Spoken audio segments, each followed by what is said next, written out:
late on the Zoom. Happens, yeah. Yeah. Common blunder.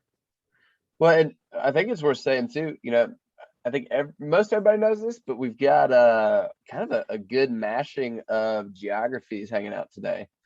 So obviously, a handful of the good folks from the ATL are here. But Chris, we got you. You want to say hi to your friends? Well, yeah. Hey to everybody I saw somebody from Asheville's here. So we got some NC representing across the mark. I actually did was looking at something yesterday and realized that it would take 9 hours to drive across the entire state from Wilmington all the way to the far tip where North Carolina meets Tennessee and Georgia. So 9 hours. So yeah, so all my, not only Raleigh-Durham, but all my folks from Wilmington all the way out to Asheville. So hey y'all. We got Chattanooga representing Indiana. Chattanooga's right by me. I'm up in Woodstock, so. There you go. Pretty much there. Tennessee. And then we have the man, the myth, the legend, Christian Felix. Yeah, trying the Phoenix folks. Trying to bring a little Tucson, Phoenix, Arizona contingent. I'm seeing a couple, but maybe they'll still keep trickling in here. I mean, it's hard to compete with the Atlanta. Y'all are 3 hours. Show up in the chat. Chuck, what's up, buddy? That is awesome, man. You guys know the Chuck father? Like Chuck is like, there it is. I love it. Greg Lewandowski once said, Chuck Hooper has forgotten more about Tableau than we'll all ever know. So that is well stated.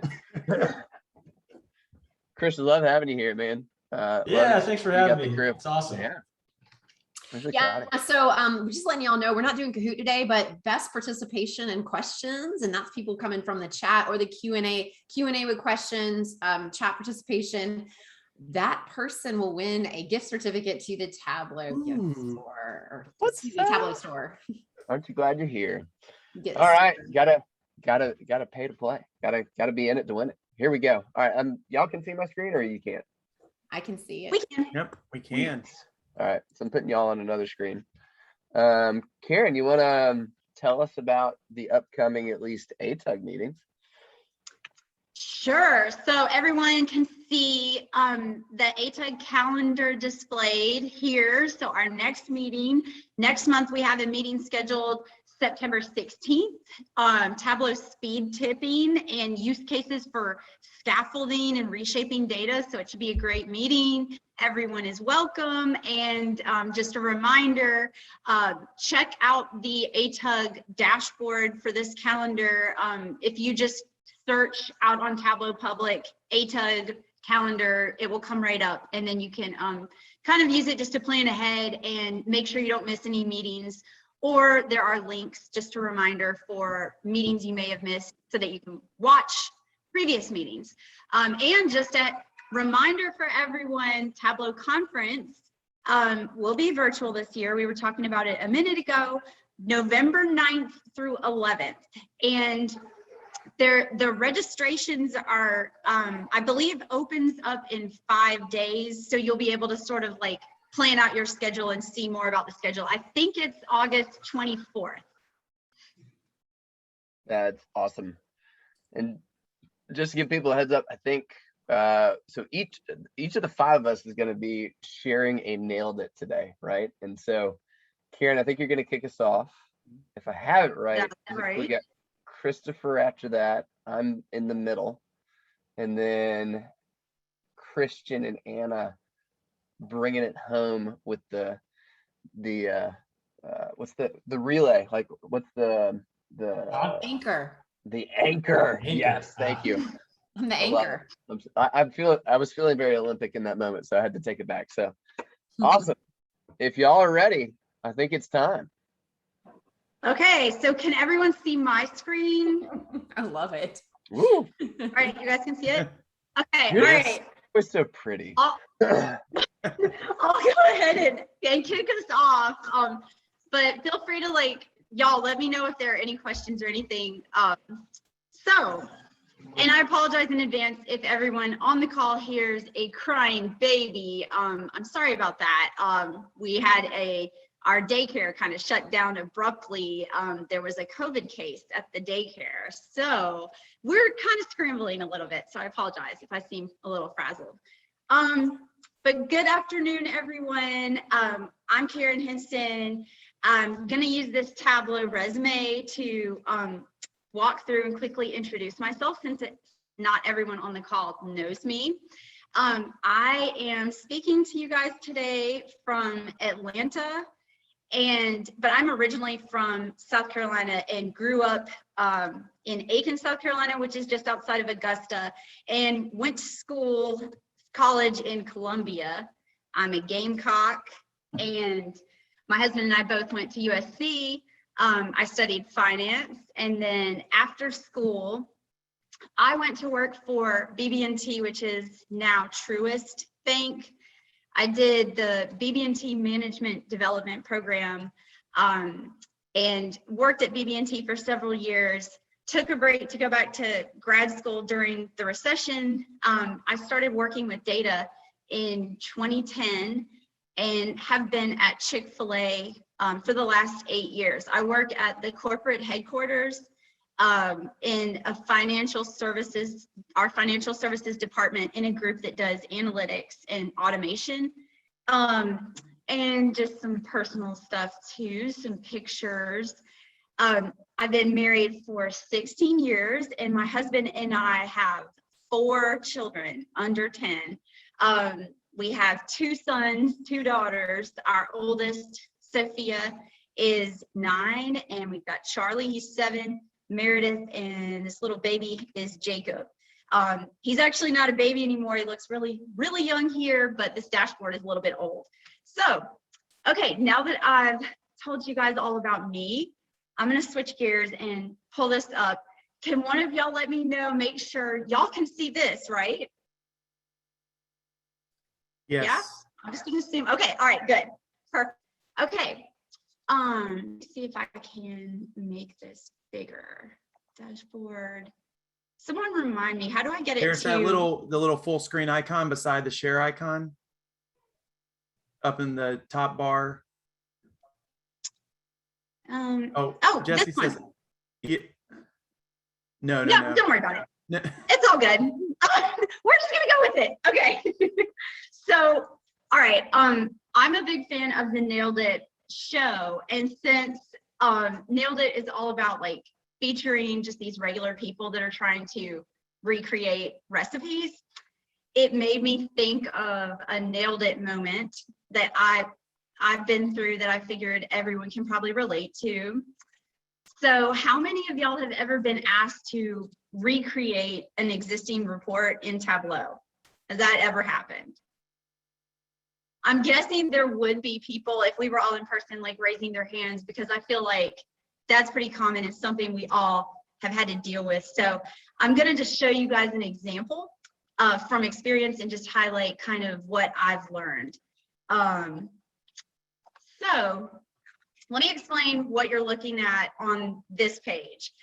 For many years at Chick-fil-A, before we started using Tableau, analysts produced this Microsoft Access database every single month. For the purposes of this presentation, everything I'm going to share is like blurred out, or the data is all jumbled up, or a little bit of both. So I apologize about that. But you can kind of see what you're looking at here. This database provided key metrics on our restaurants, and it would come out every month, and it would be available to all the staff. It took a while to create this every single month. The data could be shown for every single restaurant, but you could also roll it up. See how it says like level up, level down. So you could create summaries and aggregate the information and look at all the malls or all the freestanders, all the drive-through restaurants, whatever. But you can also see too, I should point out, here's an image from 1999, and then over here, 2011. It didn't really change a whole lot in all that time. It still looked basically the same. By 2011, there's a lot more of those little tabs. You can see we added a lot of metrics, but otherwise it really didn't change a whole lot. One of my first big Tableau projects at Chick-fil-A was to recreate this as a dashboard. And so this is what I built. Nailed it. What do you guys think? It's basically the exact same dashboard. I mean, it's the same thing. Like really, look, you can even look at the colors. And I don't know if you guys can, the rows themselves are the same color. So in addition, it really, it's a crosstab. It just looks like an Excel spreadsheet, right? So it's definitely not the coolest thing I think I've ever built. It did represent a big improvement in terms of automation, and it solved the problem of someone having to rebuild that Access database and maintain that thing every month. But I think the big failure here is not taking the opportunity to rethink how best to visualize this data and how to make the insights like really stand out. So a lot of times when I'm asked to do something like this, and I get really specific instructions about how a dashboard should look, I will do it. I will build the view I was asked for, but in addition, build another view in the same workbook. And then just watch the metrics on Tableau server and kind of see what people prefer and how they like to visualize the data. So I'm going to show you guys, this is another page in that same workbook. And so that's kind of what I did here. This was an attempt to, using the same data, look at it slightly different. And I think it's a bit of an improvement. This particular view did wind up being pretty popular on our server, and a lot of folks seem to like having a summary like this and the ability to compare regions like very easily. What you see across the top is data for our entire chain. And of course, all this is fake data, but you can see over here, sales and metrics related to sales, our transaction counts and check average. And on this side, profit metrics and cost. And then in these maps, you can see those, all these metrics, same type of thing. This one is like the sales and sales related metrics, and you can change and select some regions. Same thing for the map on the right side. One other addition that I think is pretty cool for this particular view, at the bottom, just having some additional context. So I added, just a look, it's simple, but knowing how many days are in the month is very helpful for us because it gives you just, it provides a little bit of color to the numbers that you see up at the top. So it means a little more when you know that we're comparing, you know, July 2016 to July 2015, and oh, there was one less business day in 2016. So that kind of makes any of the sales growth that much more impressive. So I've certainly learned a lot just like over the years, and I've listed a few things that I try to be sure to like ask before I start working on any types of projects up here at the top. And then once I do start building something, I really do try to focus on this particular question right here. So one last example of a more recent dashboard that I've created, everything here is obviously, once again, more fake data. But in this one, in financial services, we're always trying to monitor certain types of metrics on our financial health, the corporate financial health. So we do that whenever we change or model different assumptions about the future, like for instance, more or less stores or bigger or smaller investments in marketing or whatever. We come up with various scenarios, and it helps to be able to look at different ones and compare them against whatever and against one another, and also different targets, like seeing it, are these different in this different scenario, how would that play out over time, and would it be above or below whatever the target might be. So there's obviously nothing like super special or really out of the ordinary about this particular dashboard, but it does a much better job of making, in my opinion, the most important information really jump out and stand out, like so that the insights kind of do jump off the page almost immediately. So I think that's about it that I had for today. And I don't know if we have time for questions now, but if we do, I'd be happy to answer any.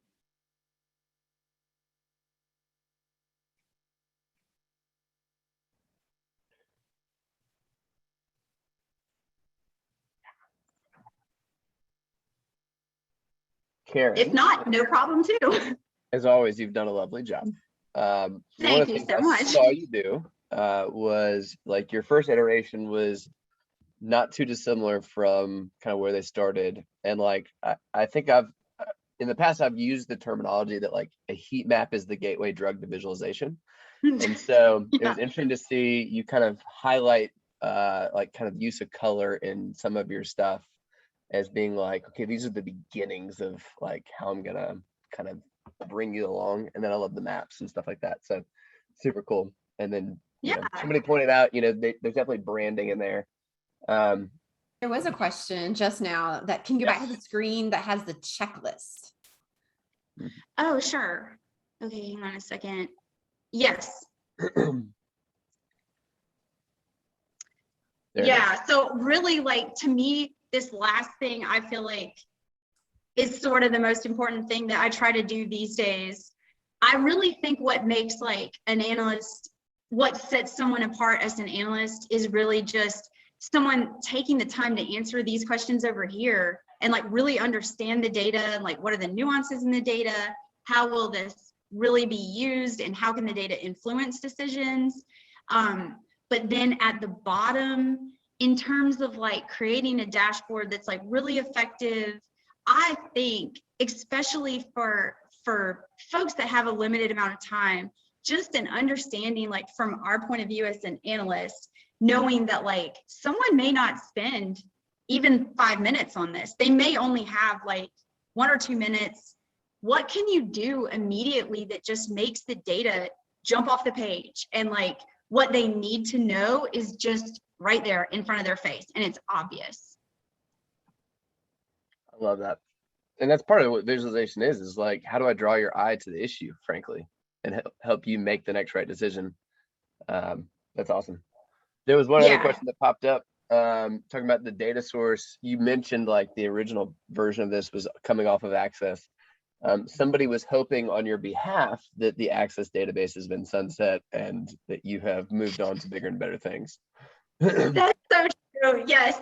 Yeah, like actually all of those views and this old fake workbook is all from a Tableau, an old Tableau conference presentation back in like 2016. We created these for an old presentation. But yeah, this is no longer, we're no longer using this. And then even these views have still changed like a little bit over time because they're old now. But this is what we started with. And it's interesting sometimes to just like go back and relook at these things, because inevitably when you look at something and it's been several years and you've learned a lot, like having, you know, done this type of work over all those years, you realize like, oh, if I could go back and do it again, I certainly would have done XYZ different, you know. You learn a lot over time. I think that was you and the famous Mark Hunt, if I remember, in 2016. It was. Yes, it was. Yeah, I think I was on the first or second row for that one. So awesome. Any other questions before we let Karen run to the babies? Sorry, hate to do that, guys. Don't you apologize. I will be listening in. I just will turn this video off. Awesome. Karen, do you want to hand the baton? Who's next? Oh, your man. I'll take the literal proverbial baton. Awesome. Nelson, you can't take it. I'm getting out of here. You guys go. All right. Thank you, Karen. Thanks, Nelson. Thanks all the folks in Atlanta for having me, hosting this combined Tableau user group with us in Raleigh-Durham, as well as Christian in Tucson and all the folks in Arizona. So we've been talking and planning this for a while, and it's just such an honor that we get to do this, because we don't have to fly anywhere, we don't have to drive anywhere. So we're just taking advantage of being virtual. So yeah, so my name is Christopher Scott. I co-lead the Raleigh-Durham. Let me try to I can't move out of the way enough. The Raleigh-Durham Tableau user group with five of my friends, my data fam. We'll get to them in a minute. But let me share my screen, so you're not just looking at me. You are actually looking at content. All right. So so again, the theme of today is nailed it, and things that ways in which we have failed to show that we're human, and that even the best of us, those that have been working in Tableau. I've been working in Tableau for a little over 9 years now, since 2012. I made a lot of mistakes along the way, but as I kind of thought about this, I couldn't really find a lot of examples. I think, I've done obviously what Karen has done, as you'll see later, what Christian and Anna and Nelson have done. I've done all those things. But I thought a little bit more about not just the ways I've failed in Tableau, but more so the ways that I have kind of career, some of the ways that I really kind of messed up and laid a lot of things on, took on too much. And so we'll talk about that in a second. But so mine's not going to be very Tableau specific, but it will have hopefully some practical implications, no matter what tool you're using, what business you're in, or what, position you are in your life. So hopefully this has some wide reaching implications for all of us. All right. So again, who am I? Christopher Scott. As you will see, like Karen and like Nelson, I am a father of 4. There you'll see my brood. And if you saw earlier today, we decided that 4 was not enough. We did not love all the punishment that came with 4 kids. So we thought we'd add another to the mix, and we added a puppy. So you saw my puppy earlier. She is a very much a puppy. But yes, so we love our big family. We love being here in the Raleigh area. Wouldn't be anywhere else. So as was mentioned, I am the co-leader of the Raleigh-Durham Tableau user group. I'm also a user group ambassador. I lead the BI enablement team at Enact Mortgage Insurance in Raleigh, North Carolina, formerly Genworth. So I manage all of our Tableau and do all of that fun stuff, training and center of excellence, all the things that you all are very familiar with. Again, as I mentioned, father of 4, and I love to put this on here. I have very expensive tastes, whether it's coffee, guitars, bourbon, or craft beer. And I am the spender, and my wife is the saver. So that should let you know everything you need to know about me. Again, I do want to give a shout out and a thank you to my tireless team of my co-leaders here.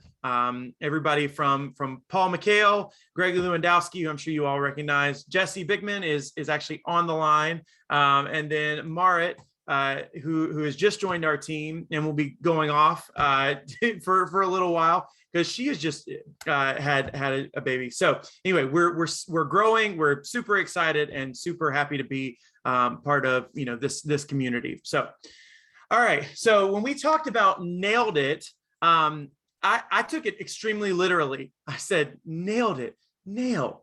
And then last week or 2 weeks ago, somebody accused me of this, and I said, I resemble that remark. So the phrase is, I'm sure you all have heard this. Abraham Maslow said, if all you have is a hammer, then everything looks like a nail. So this is a very familiar phrase. It's been attributed. A lot of people have repeated this. But essentially, it's what's called the golden hammer, or I think it's I was trying to think of what there. I have it in my notes somewhere. that's not it. Oh, sorry.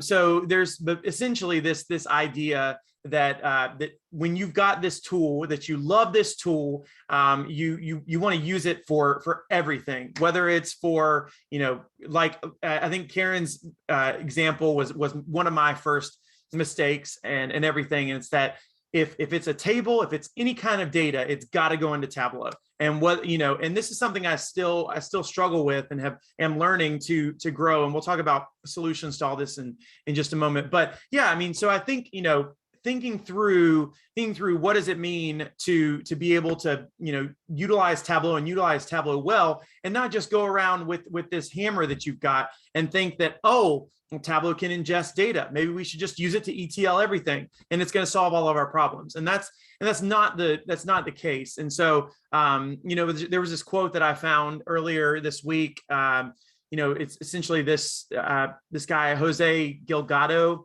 said, we tend to use the same known tools to do a completely new, different project with new constraints. So it's our comfort zone state where you don't need to change anything. You don't change anything to avoid risk. The problem with using the same tools every time is that you don't have enough arguments to make a choice because you have nothing to compare it to, and you're limiting your knowledge. So that's where I was stuck for many years. I said, okay, I'm going to be the Tableau guy. That's all I'm going to know. That's all I'm going to stick with. And so my knowledge, my experience, my exposure was very limited, and I became kind of this one trick pony. So he says, Jose comes back and says, the solution is to keep looking for the best possible choice, even if we aren't familiar with it.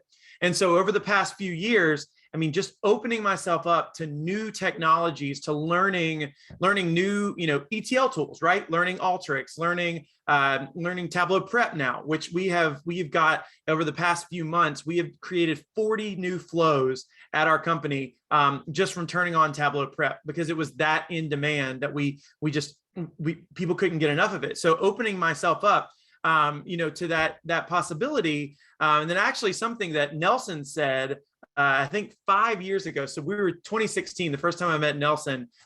We were talking, and you said, yes. So Nelson said something that will never leave my mind. And this has kind of been one of the establishing philosophies. It's that, where would you want to spend the majority of your time? Do you want to spend it, yes, I can do this thing in SQL, or I can create it in Tableau, or am I going to use a new tool that can help me to do like something like Alteryx that can help me to do that, save myself time, save you time, and then ultimately, get the same results. But now I can make those decisions so much faster. So Nelson, thank you. That's been really, it's been a driving philosophy that has helped me to, again, grow beyond just thinking that everything needed to be in Tableau. So anyway, I say all that we talk about this whole idea of your toolbox, understanding that Tableau is merely a tool in your toolbox, and a really proficient. And I think, this is something that Karen said, and we talked about before, was that being a proficient analyst and understanding being a good data analyst is about knowing which tool to use when. Like a good carpenter, like a good handyman, they're not going to go around looking for screwing in a screw with a hammer. So all right, so that's solution number one. Now, problem number two, and this is something that I struggle with even today, is this superhero syndrome. So what is it?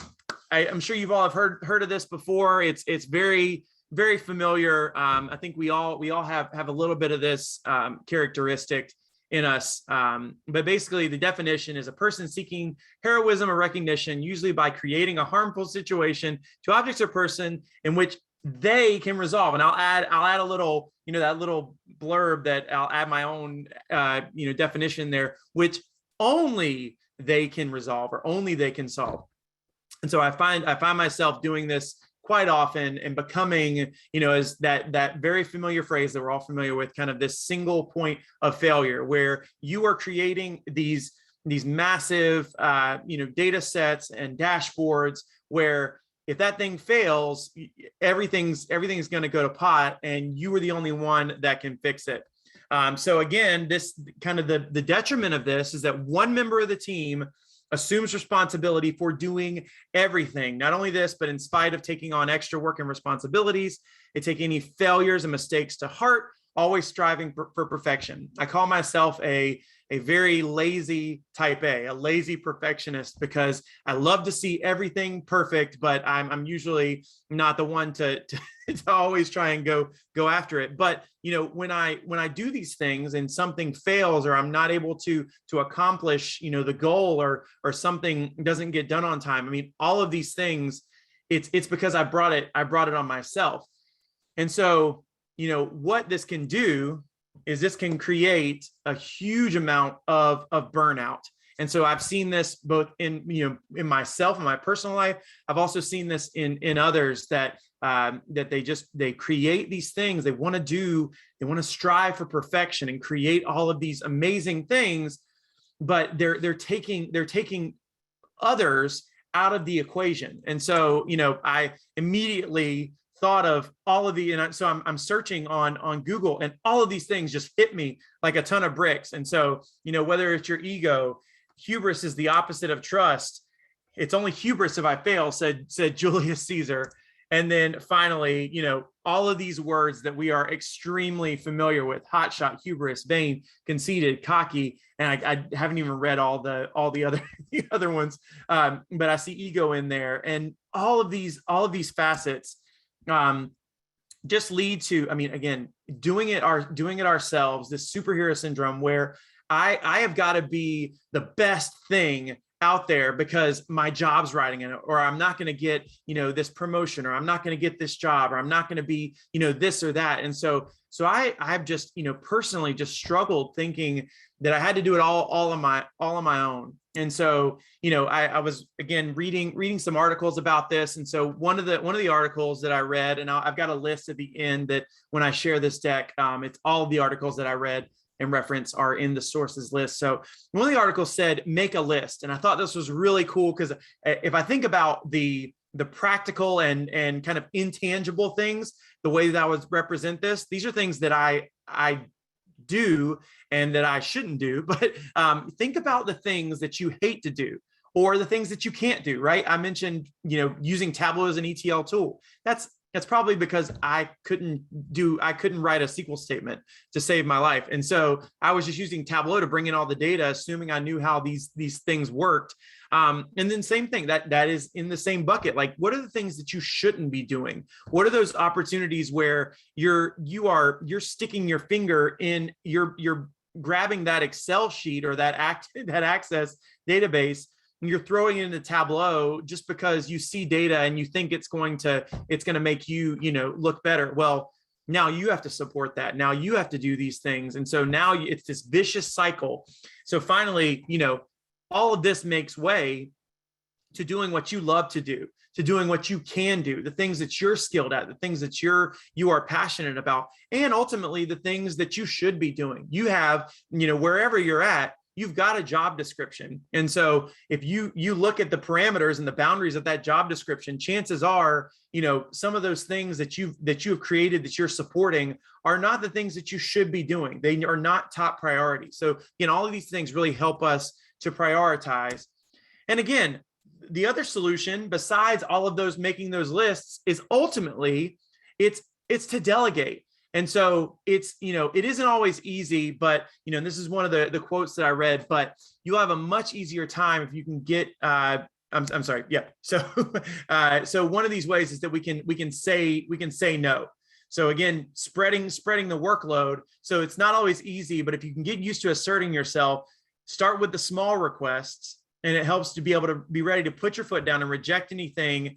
And then that way, again, so you're not overworking yourself, that people are getting used to hearing you not just say yes to everything. And then you're not going to get burned out because you're overwhelmed, overworked, and you just don't have time for those important things. Again, the things you should be doing. Maybe it actually extends to your personal life, right? Maybe if you've got this superhero complex, then maybe you are ultimately, working 60, 70, 80 hours a week, and that's taking away from the things in your life, your family, your friends, I mean, your community, you know, all of those assets that should be priorities in our life when we think about those things. So so again, you know, these are not the superhero syndrome. Being a superhero in this day and age, it should not be looked at as a prize or as a, you know, a badge to be worn. But when we start to see these things, it should be a red flag in our minds.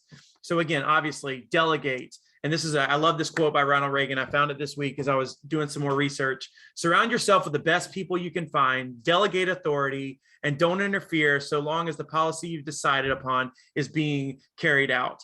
Now I know, and Nelson, I'll give you time to talk about this after the presentation, but you know, thinking about your new company, and I'm sure I've seen the people you've hired, you know, you're surrounding yourself with great people. So I do want to hear about that after this last point. So give me one more second. All right. So I love this, by the way. I'm soaking right now. This is awful. So the last thing is, and I've done a presentation on this, and you see the little link is down there at the bottom. But ultimately, when you think about delegation, you think about trust, you think about surrounding yourself with smart people, you know, you have an opportunity. Sometimes you're going to have to carry those things. Sometimes you are the only one that can do those things. But if you continue to be the only person that can do those things, you're going to stay in this Sherpa mindset that you're going to have to help carry the people up the mountain. Only you can do it. Well, you know, there's a statistic out there that more Sherpas die every year in the Himalaya than tourists or anyone else because they're overexerted. Yes, they do know the terrain and everything else better than anyone else, but they're the ones that are continuously getting burnt out, tired out. They're making, you know, really dumb mistakes because they're just tired. And so, you know, if that's all we do, if all we're doing is Sherping, we're gonna, I don't know if that's a word, Sherpaing, but all we're gonna do is we're gonna burn out. We're gonna ultimately create these more points of failure for us as individuals, and ultimately for our teams, our organizations, and everyone around us. So it's just this kind of ripple effect. But if we take this shepherd mindset where we are instilling trust in people, you know, I mean, obviously, you know, sheep are pretty dumb, but you know, the people we work with aren't. So we have to realize that we can take that knowledge that we've learned, we can do knowledge transfer, we can train, we can do these things. And these are the things that, going back to that point before, the things that we can and should do are things like instilling more trust, delegating, training, helping others to come behind us and learn from us, learn what we're doing. So that way we're kind of instilling, again, this, getting away from this idea of a single point of failure. So again, I have done the full presentation on the difference between when to shepherd and when to Sherpa. So that link is there. All of my links are here in the sources. So if that's it from me. So I will stop sharing. And yeah, so Nelson, I mean, I think we got some, thank you, Christian. Good to know that Sherping. Yeah. So Nelson, any thoughts about how you've surrounded yourself with good people? Well, even more than just obviously surround yourself with great people. Like, we should do that anyway. One of our great people that's inside of our organization reminds us constantly that we are kind of the average of the 5 people we spend the most time with. And so you definitely want to be surrounding yourself with great people. You made an amazing point though, and I wanted to dig into it with you around the hero. And one of the things that, I'm very big on kind of there's a whole kind of storytelling and story brand type of thing that Donald Miller does. And he talks a lot about, you can be the hero, and there may be a season that all of us, learn a lot as a hero, but in the long term, what we ultimately want to be is we want to be Yoda and not Luke Skywalker, right? We want to be the mentor or the sage, which kind of gets to your last point, which is like, do we Sherpa or do we shepherd, right? And so it'd be really interesting to dig into the talk that you gave on that. But I think the conversation is fascinating.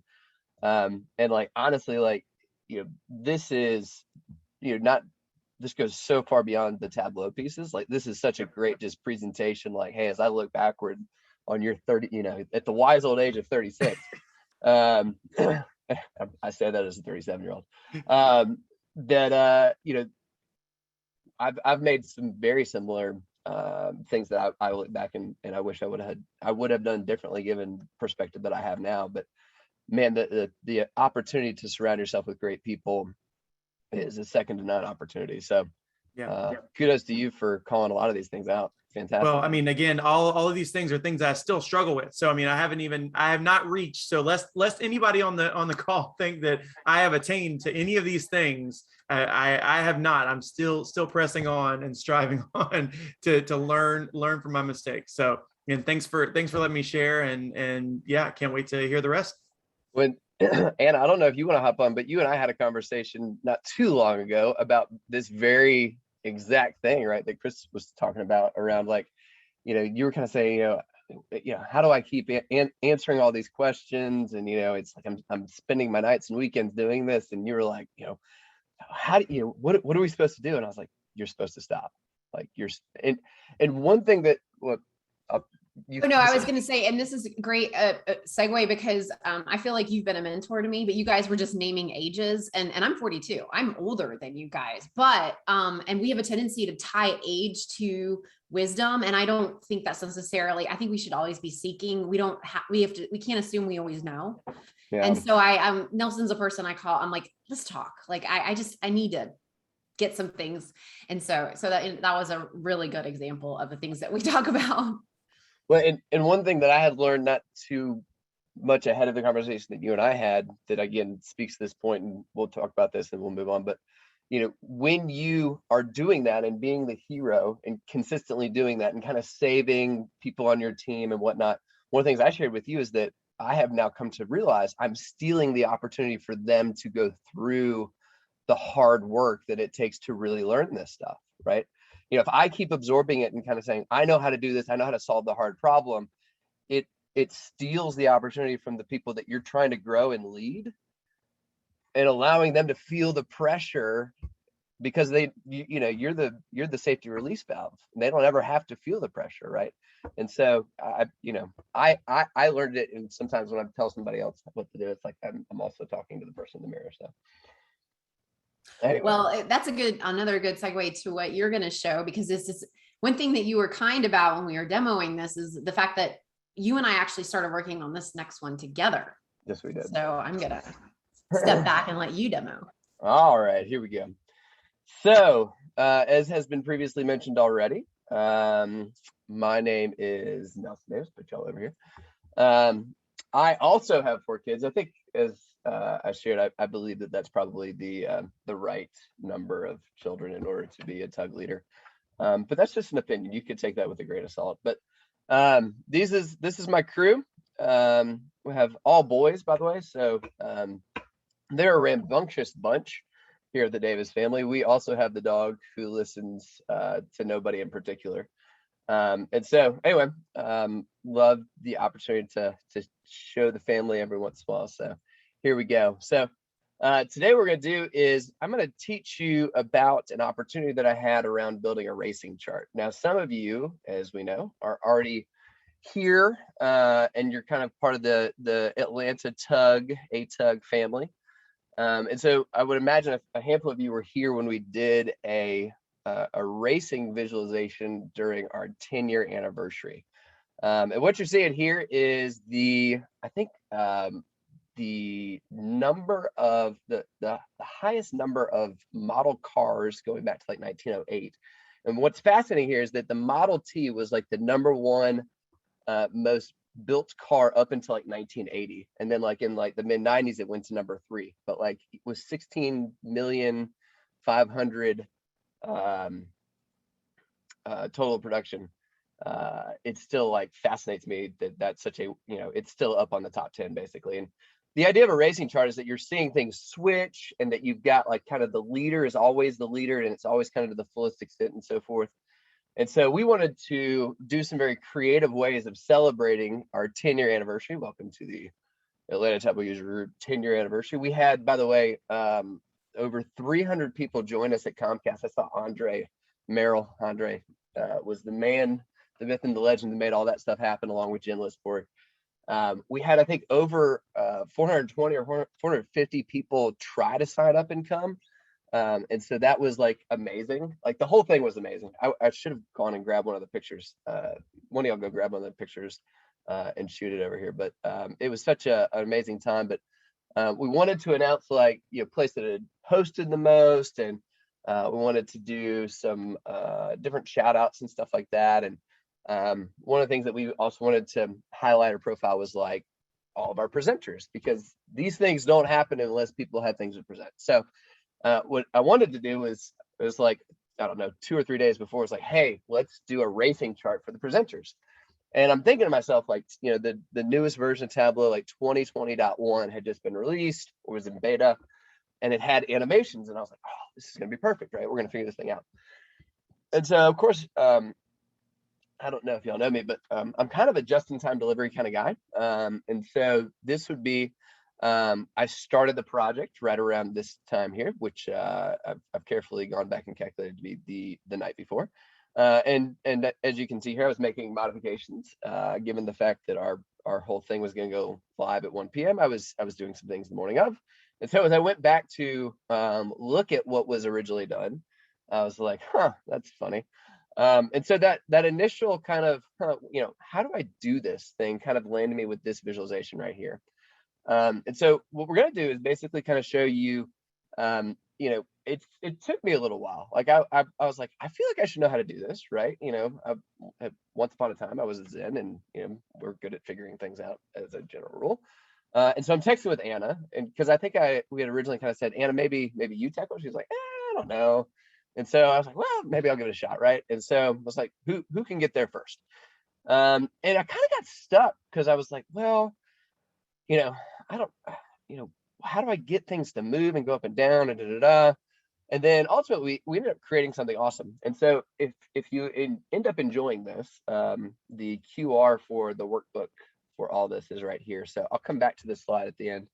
But I'm going to shift over to Tableau land and kind of start with this, right? So this is basically our little data set that we've got here. And Karen keeps track of all this. So this is a real data set as it was back at that point in time. And what I'm basically doing is I'm looking at the presenters, and Punchline was part of it, was that I had actually done the most, which was kind of funny. And what we're looking at was the count distinctive topics, right? So the reason we're doing that is because, you may have, you may show up multiple times on a particular day, or you may end up having like multiple presenters on the same topic. So I wanted to make sure that we were kind of counting things apples to apples as best we could. But the problem was that like I wasn't getting to a place where I was seeing things move, and I just was kind of scratching my head a little bit. And so what we're going to do is basically kind of this being the starting point, or the frustration point, or the nailed it point of like, this isn't racing, this isn't working, and so forth.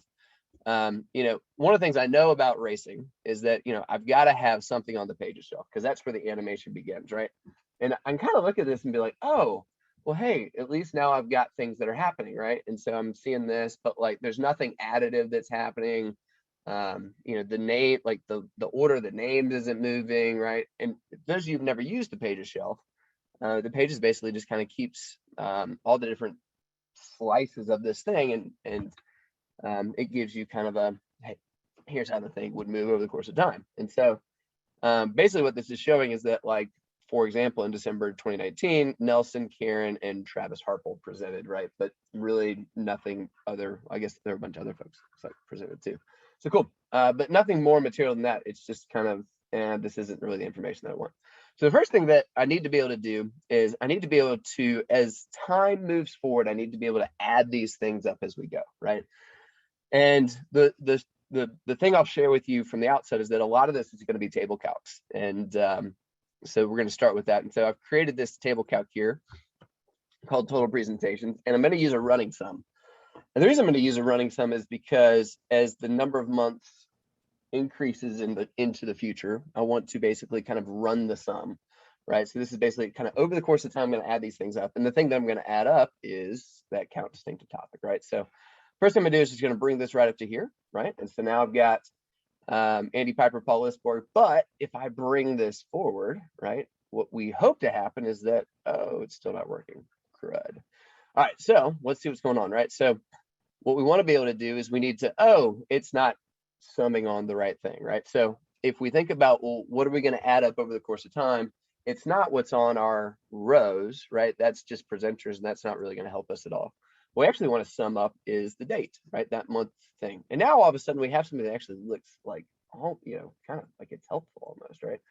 And so we can kind of look and begin to go backwards, and you can see there's a little bit of animation stuff. And this is kind of cool because, it's fun. The problem is that, in the beginning, Paul and Andy are like the winners. And, the racing chart, if you can remember, it should be such that like kind of whoever's leading should be leading, right? And so that's kind of an issue that we haven't really solved for. And so kind of big thing, like, the big kind of paradigm shift as you think about building a racing chart, and the punchline that I'll tell you is that the presenter or the thing that is racing should not be in rows. That's the big kind of thing. It needs to be on a level of detail, and I will go ahead and tell you that we're going to put it on presenter, or sorry, put presenter onto label. Okay. And so now what we end up with is something that again is a little bit funky, but it's heading in the right direction here. So I'll tell you that. The other thing that we need is we need to be able to have kind of a 1, 2, 3, 4, 5, 6, 7, 8, 9, 10, right? And whatever. So what we want to be able to do in this case now is we want to be able to rank the total number of presentations by each one of the presenters. Okay. So I've got a little formula over here that I wrote earlier as well. So this is rank unique. So as I just mentioned to you a second ago, total presentations. So this thing right here. And what we're going to do is we're going to do that in a descending fashion, right? So basically we want to have whoever has the most presentations should be number 1. And then the second most, number 2, third most, number 3. We're using rank unique because we want to be kind of 1, 2, 3, 4, 5, 6, 7, 8, 9, 10, even if they have the same number, right? So this is not a golf rank, and it's not just a normal rank where you would kind of have everybody. This is a straight, it's like a forced rank, right? So there's that. So we're going to take rank, we're going to put up here, right here, right? And so everything's perfect. Oh, no, it's not, right? And this is where the fun really begins, okay? And as I went back to this, as I went back, I began to realize just what kind of shenanigans it took in order to figure this thing out. So the rank that we need to do, y'all, we want to rank our what? We want to rank our presenters, right? So we're just going to hit that, and that's going to solve everything.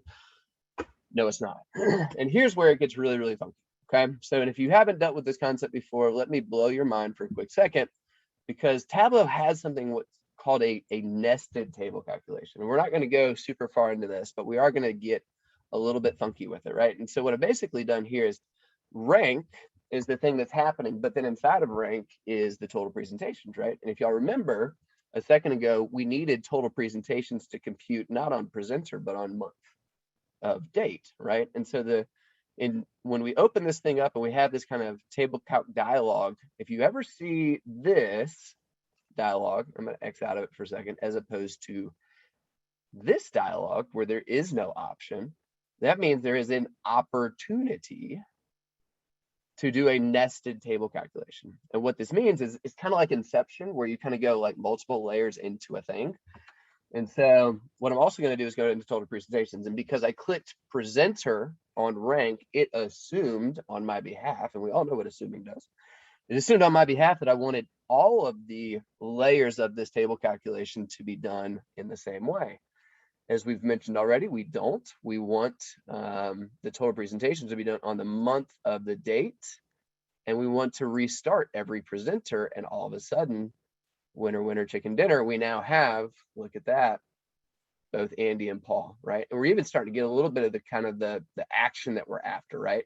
You guys can begin to see, hey, it's doing what we want it to do. It's ranking on the total number of presentations by the presenter. And so in this case, as we kind of go forward, we got like all this stuff going on here, right? So this is, the action is now happening that we want, right? So this is pretty cool.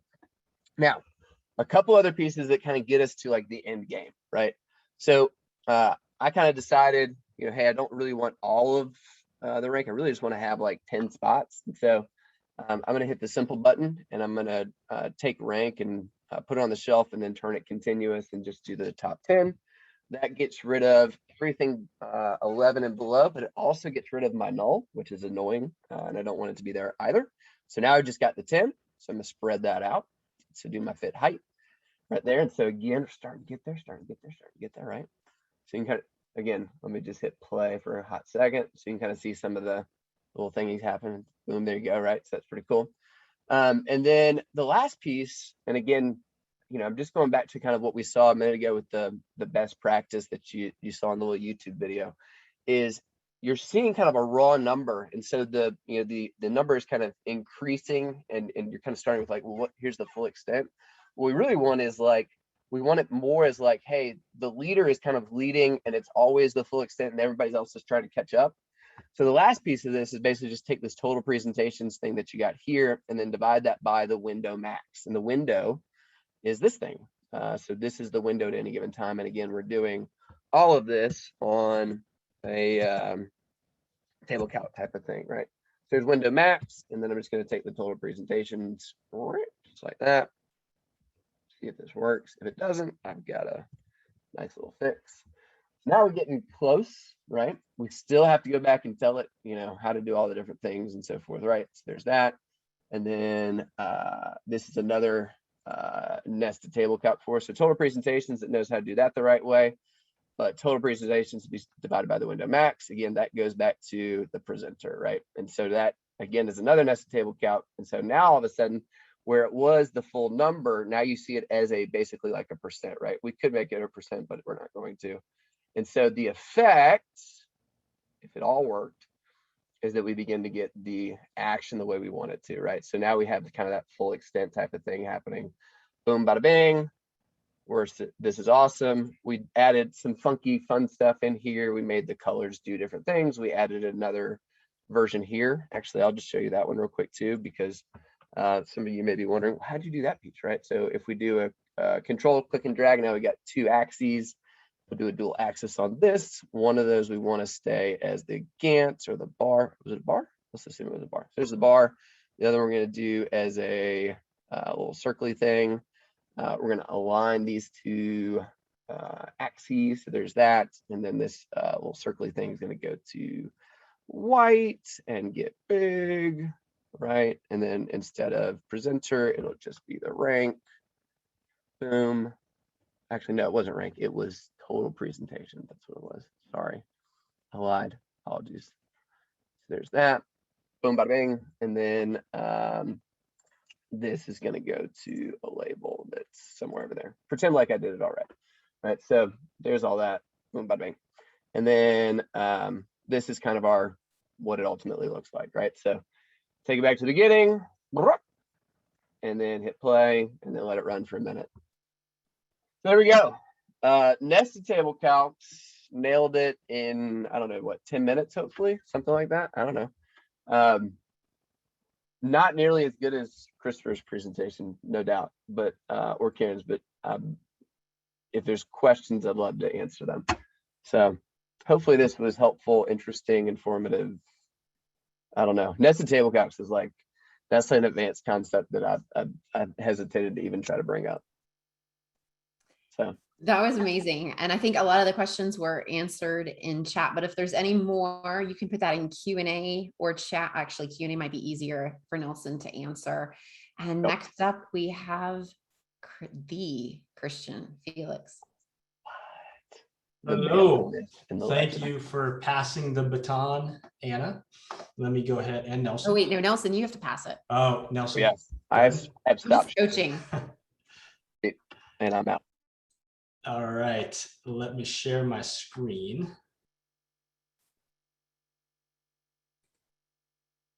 Okay, thumbs up that my screen is indeed being shared, or just a confirmation. Yeah, we can see it. Okay, before I dive into that, I think I'll follow suit and share a picture. We tend to travel with a lot of kids. We have 4. So there's a thing there, like Nelson and Chris were saying. And we recently visited Atlanta. So this picture was taken this summer in July. We visited some friends who moved from Tucson to Atlanta. Not Atlanta, this is, I believe, in Gainesville, Murrayville area.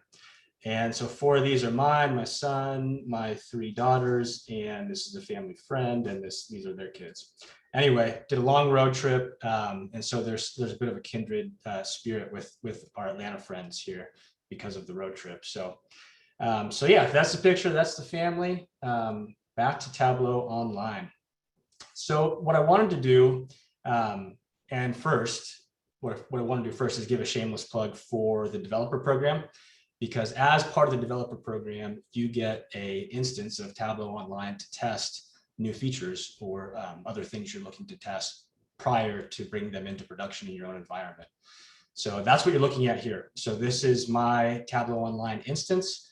In it, I can test some of the new features like collections, personal spaces, metrics, or I can just use it for version sharing and iteration with other collaborators, which is what I'm going to show here.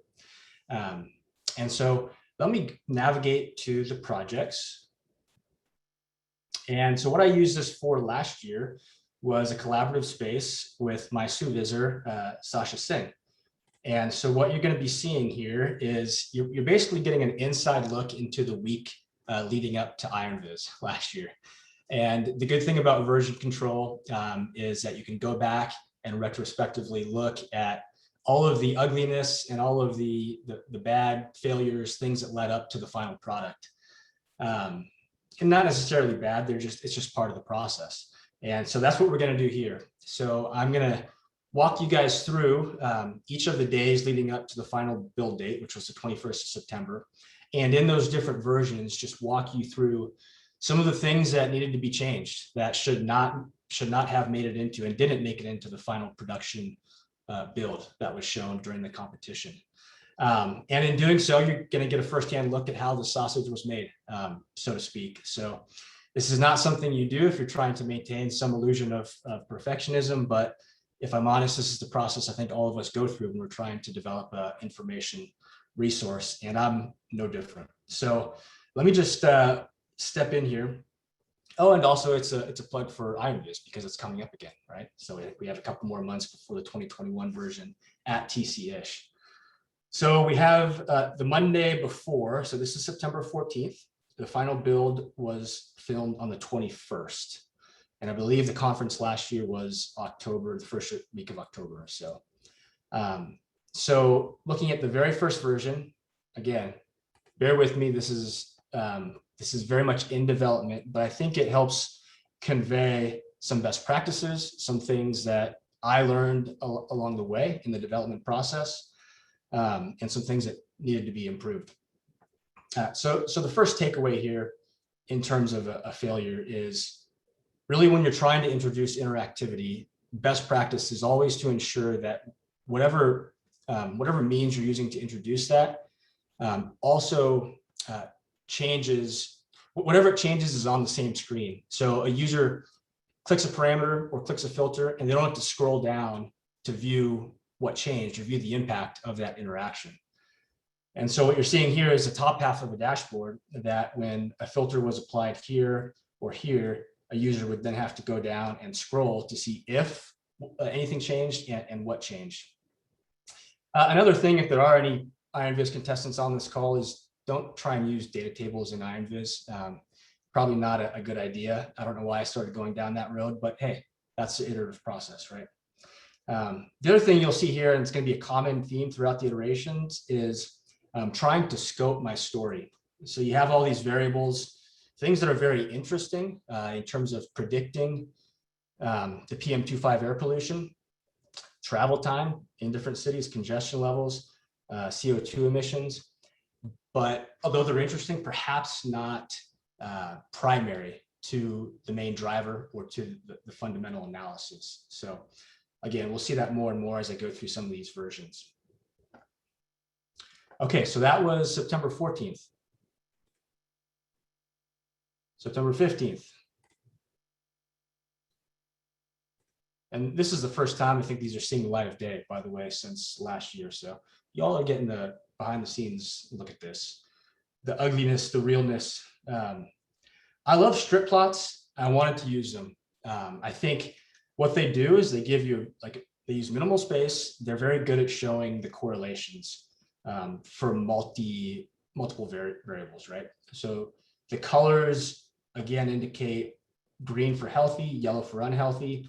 And you see based off of these variables where the healthy and unhealthy lie on the spectrum. The challenge was trying to build this, get it all in the dashboard, in 20 minutes, and whether or not they really added significant value to the story I was trying to tell. Because what ultimately is what you ultimately see here is that all these are different worksheets, right? So you have these strip plots as a single sheet. The variables that are very hard to see are also single sheets. So trying to get these all built onto a canvas to show a comprehensive story, I found out in my practice was very, very challenging within a 20-minute time frame.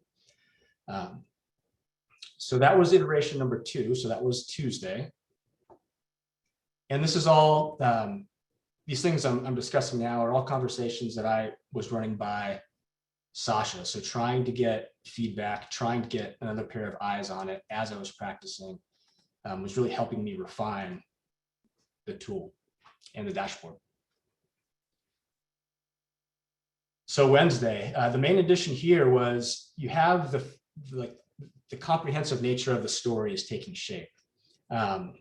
I like Nancy Duarte in her book, Data Story. I think she presents a data story or a data narrative as having three components. So there's a situation, there's a complication, and there's a resolution. And so I wanted to build that in here, and I started to do that in this version where you have this third component of resolution, of this is going to show how things get improved. The challenge was, or the failure, I think, of this particular view, a couple things. This scatter plot, although it was connected from a data standpoint, the coloring was sort of disjointed, where you have all of the global averages in the cities and the observations here in blue. You have the single city that's selected, shown here in red, but they don't tie back to the coloring of these observations on the map. So there's a little bit of confusion there. And I think in terms of the power of Tableau is really allowing for interactivity in the flow of analysis. So I have this parameter up here that drives the interaction of a city selection and updates the bars in the strip plot and the label on the scatter plot. But really, I'm not sure if this is in this version, it may be. No, it's not. So yeah, it is. So really what I wanted to do is allow users to click on an observation after looking at the map, and then have that drive the dashboard update and not this parameter that's sitting up here, maybe even removing this parameter altogether. So again, driving interactivity within the flow of analysis, having the map, having, sorry, that's my office mate. Having a user come to the map and then interact with it that way. Okay, so let me go to the next one. Okay, let's go to September 17th here, moving right along.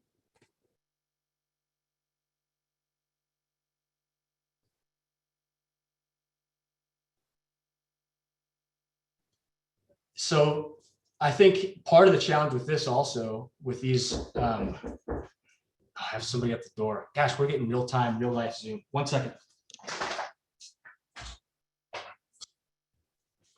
Yeah, I'm on music.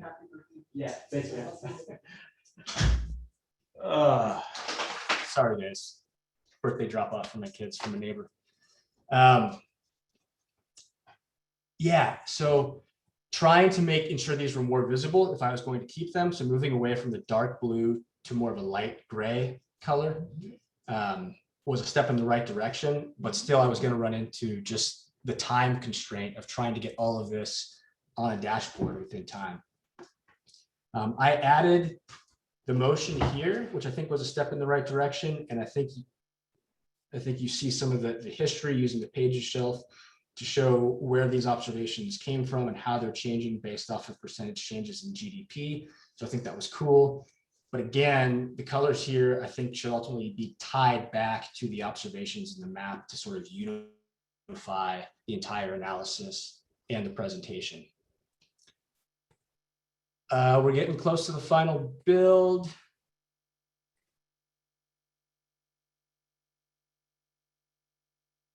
Lots of failure, lots of iteration. I like the idea of sort of like just a separator underneath the title. Obviously, this is This is not something that you'd want to end with because it's all off kilter and off base. Having just a basic legend, obviously a good thing, but this whole thing I felt was way too cluttered.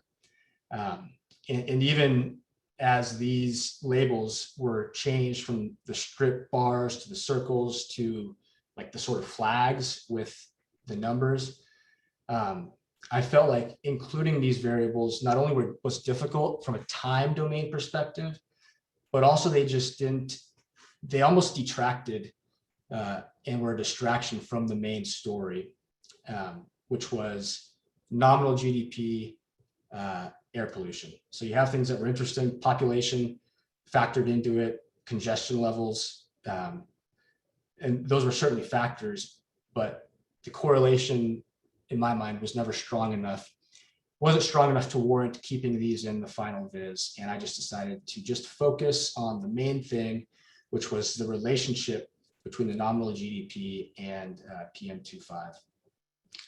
So ultimately,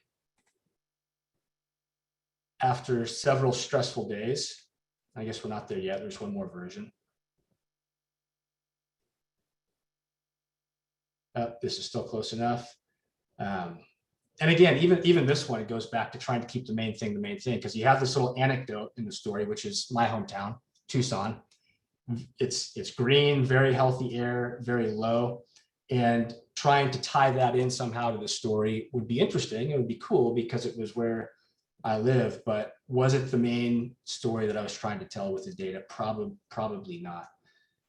So in the final viz, because I determined that these were ancillary, not primary to the main analysis, these were removed, and I just kept the scatter plot. And ultimately, going from failure to failure to failure, I feel like got obviously to a point where I was happy with the final viz, and it was a viz that was worthy of winning. So yeah, the final viz just was very simple, had the scatter plot with the relationship. I added these reference lines just to highlight the numbers associated with the selected city. The interactivity in the flow of analysis was there, so that the parameter action to click on a city filter, the ability to select city and population and show the discrepancy between population was intact, and then the ability to show the changes from GDP and how that impacts PM2.5 I thought was good. So yeah, so hopefully that was a good behind the scenes look of all of the little steps that got ultimately cut from the final view to lead up to an end product that I think I could say nailed it. I mean, my opinion.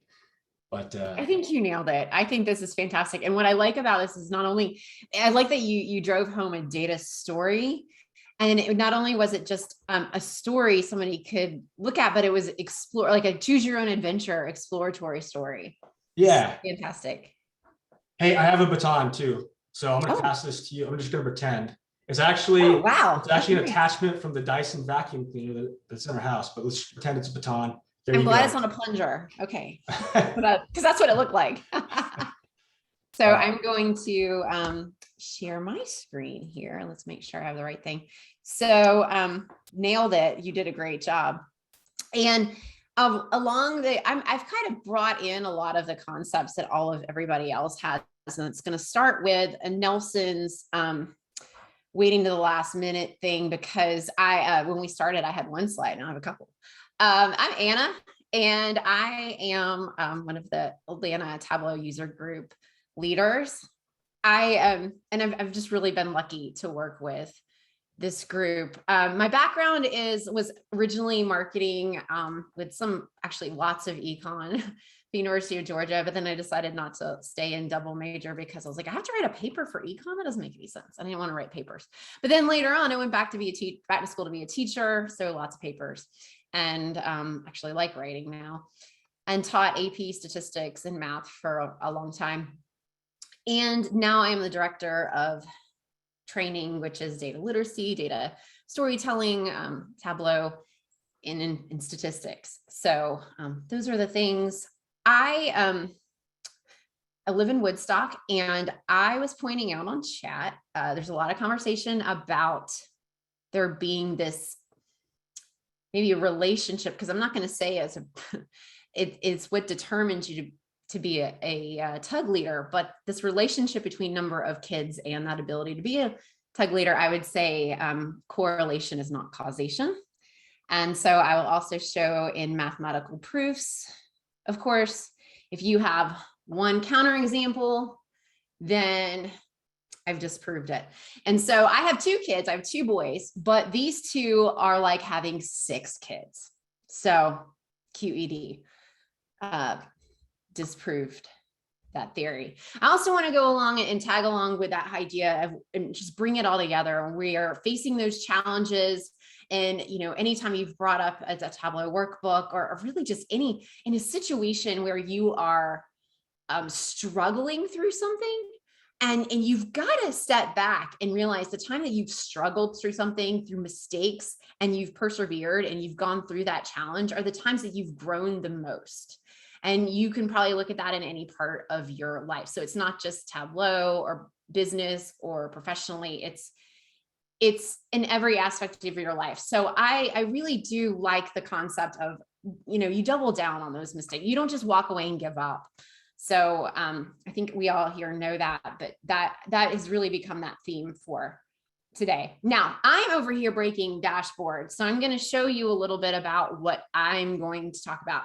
And because I work with a lot of more novice users when I'm instructing, and I'm also working with a lot of newbie consultants, I get a lot of, hey, Anna, I broke the dashboard. And a lot of the time the situation that it's in, because I've been in this situation. So the situation is where they have just completely disregarded Tableau's order of operations for filters. And those order of operations, as you can see here, they also apply to calculations. So as we go through this, sorry, I went too far there. As we go through this, I like to show you just a little bit about how some of those order of operations apply. All right, so I built this. This is not a real dashboard, but it's one I built in Tableau. And then I came back and broke it and then created this table you'll see here at the bottom to verify numbers. So verification of numbers, of course, important as well. So I'm going to start at the top here.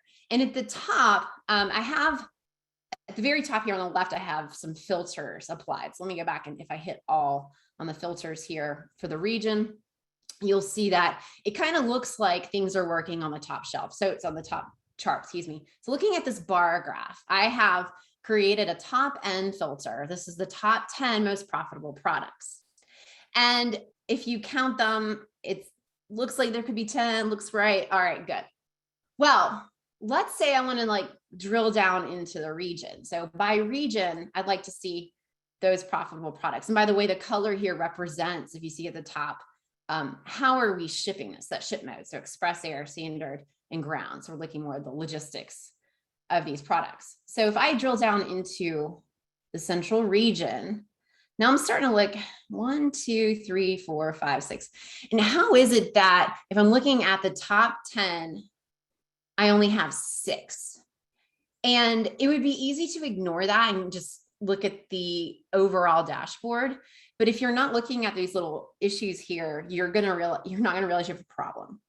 So going back to the order of operations here in Tableau,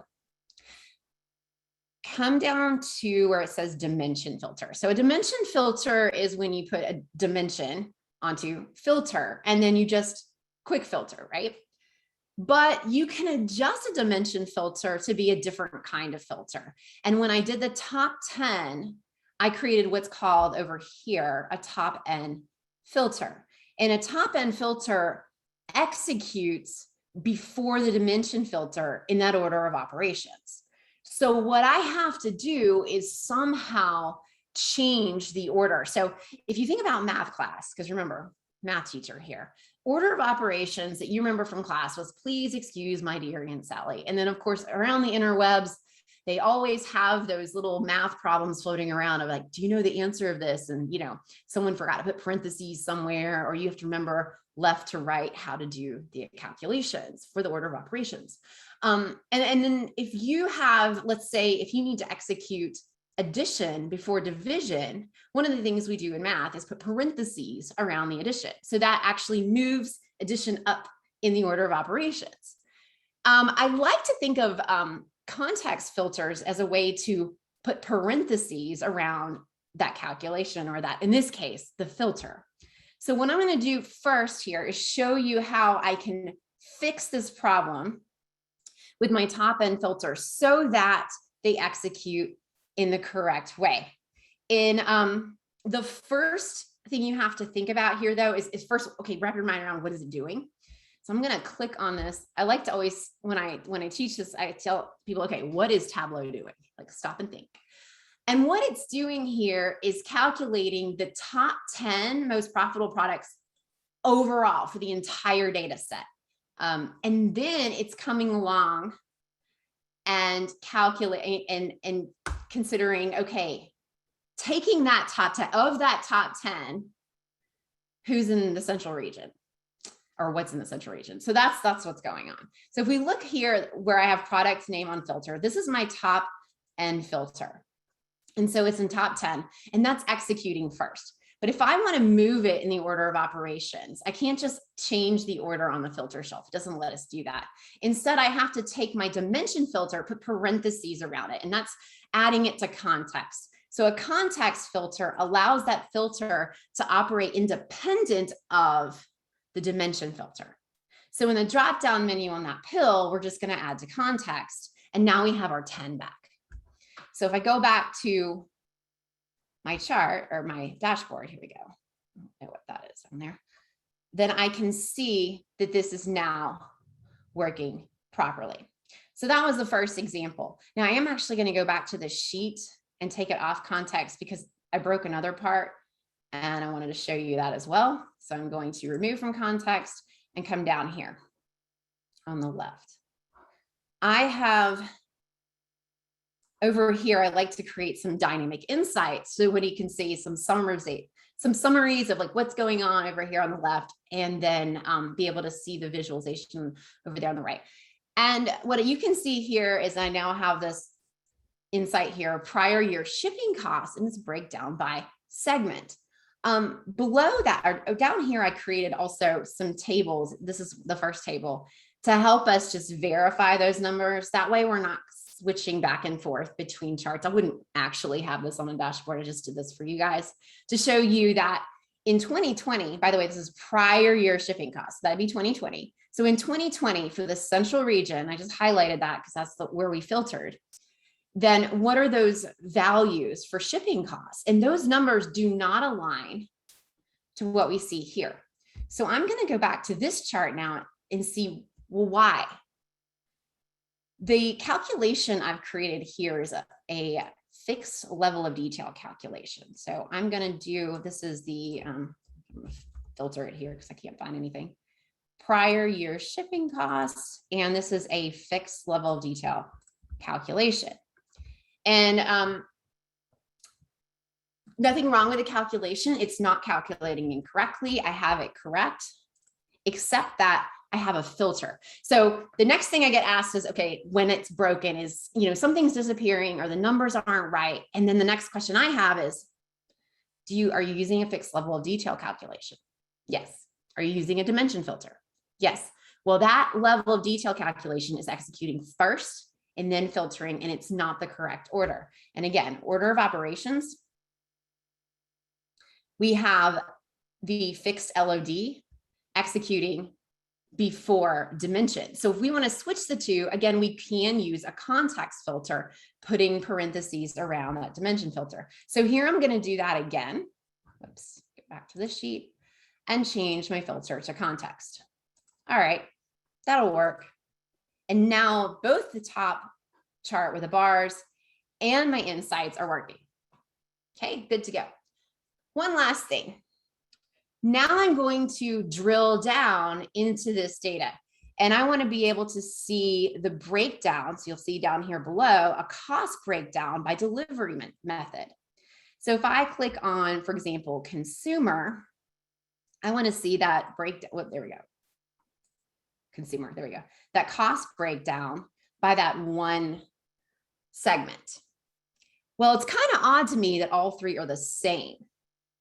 And since all three are the same, I'm going to go sniff test this. What I did is actually created a table to check this. The table actually has all those values in it. And this shows me that the central region numbers should look like this, not these. So I'm going to look at what the problem is. For once again, this calculation, the prior year shipping, this is a fixed, and I can show you this. This is my fixed LOD. Actually, I'll just open it up for you.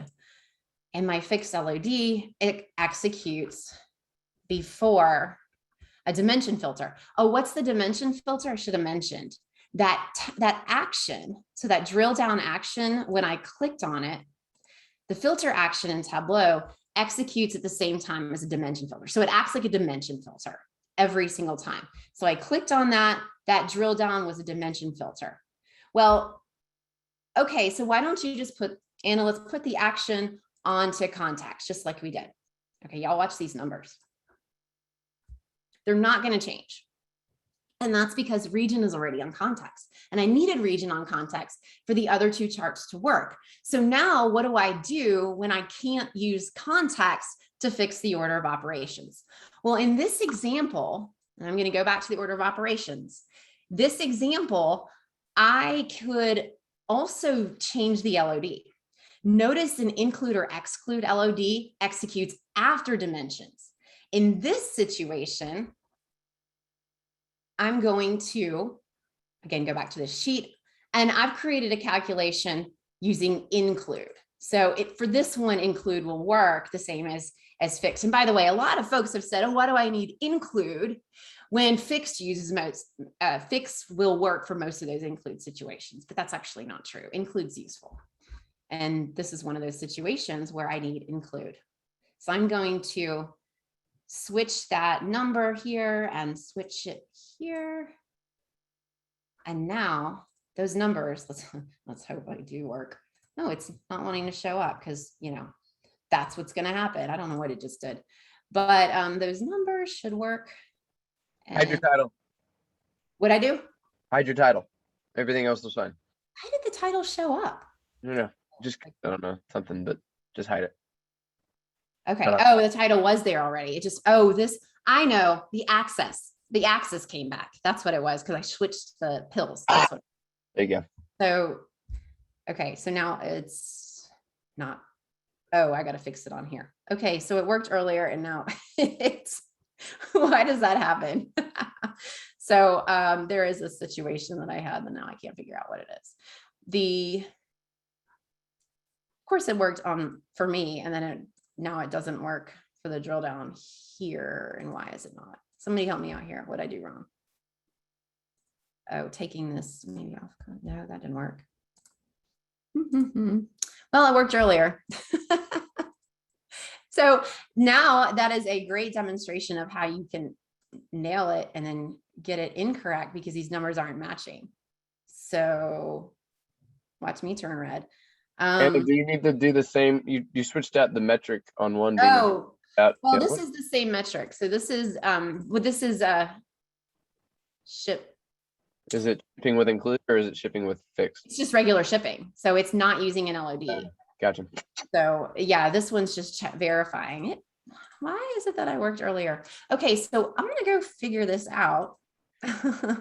Why it didn't work earlier. And I'm going to post this later if anyone wants to play with it. But there is a problem now that, hey, great teaching moment of how your order of operations can break it. And with this self-service analytics, we have this ability to go, okay, well, it's right. And we walk away from it. And then we are not verifying those numbers and we're not checking. So, oh, I know what it is. This is for small business only. And I didn't change this to, it doesn't matter if that one's on context. I'm not looking just small business. It didn't, here we go. I've got I know what it was. My dashboard action needs to change this chart as well, because it's drilling down to, and I think I took it off the action. So my apologies, but I figured it out now. This is nailed it. I nailed it. See, thank you.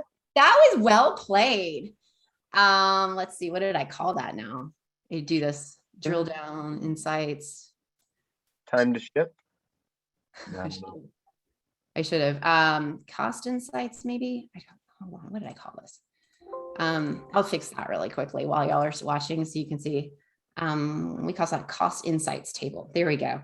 So that was the problem. And by the way, let me to verify what someone just said, that it's not that one. Sorry. Cost insights table. I have them hiding.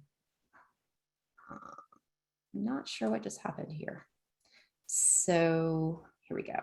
Let's see if that works. Dashboard actions and edit. Yeah, something just like broke again. So let me fix that.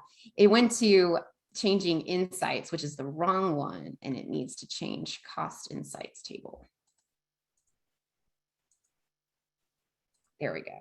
There are the numbers. Yeah, that action got like jumped around when I'll go back and fix that later. So going back to this one now, somebody asked like if it should be on context and the action, and well, now the action's gone. I don't know why. There we go. So now the action should be applied. And then if you put that on context, it doesn't change it, because the context didn't matter, because now they're both on context. They're not applying it correctly, which is why I had to change. So in conclusion, that particular chart, I had to change it to an include LOD because, and that worked now. And that's because that executes after dimension filters, and I could not move in after context, and I couldn't move those filters. So thanks for playing with me. And actually, just to what I was saying, what you were all saying, like I am totally cool showing that the mistake that I'd taken it off of the actions. That wasn't intentional, but it shows you that we all make mistakes and that was a learning moment for all of us. And I'm like sweating under my collar, like a learning moment for all of us while we're trying to learn how to work with Tableau and learn from our mistakes. So I guess we're open for questions. Yeah, Anna, great job. This has been a fun day of kind of peeling back the curtain and, you know, a little bit of the Wizard of Oz, you know, how things actually are, right? So great stuff. I think we'll spend like just a quick second if anybody's got any like pressing questions. Otherwise we will wrap up. And I'm gonna steal your screen. Take it. Oh, I have the next slides if that's what you need. Oh yeah, either one. I probably should have done that. I was so wrapped up in fixing that there we go. I forgot that y'all are viewing my screen, and there I had video. Well, hopefully everybody enjoyed this. I know I enjoyed it. Love seeing all the different presentations. I think today was just like a really good smattering of like interesting content, and like a lot of like, I also loved like everybody I feel like took a little bit of a different approach to it. So super good stuff. Great collaboration. And of course it's anytime we can have good folks like Christian and Chris join us, man, that's a win. So Anna, anything? Christian, anything as we wrap up? No, thank you all. No, I think this went really, really well. It was good to have so much participation and questions. And again, give us some feedback. Contact us if you need anything, if you have any questions, suggestions, if you want any of these like presentations or any of the, I feel free to ask me for my Tableau workbook or how to break a dashboard, because I'm really good at it. Yeah. And last but not least, but you know, this thing doesn't happen in a vacuum. There's amazing people behind the scenes. So big thanks goes out, not just to your host today, but also to folks like Tehran, Nathan Sedembrini on the Tableau side, Alyssa Jordan, Rasta, and then the one who's in all of our ears and loves us dearly, Jen Lisborg, making sure that everything is happening. So y'all, thank you so much. We can't wait to see you. I think it'll be, what do we say, September I believe 23rd. I have that right? No, 16th. Sorry, 16th. That's right. And then go ahead and get signed up for that Tableau-ish conference-ish thing coming up in November. And we look forward to a day and time we can see you again soon. So peace. Have a good one.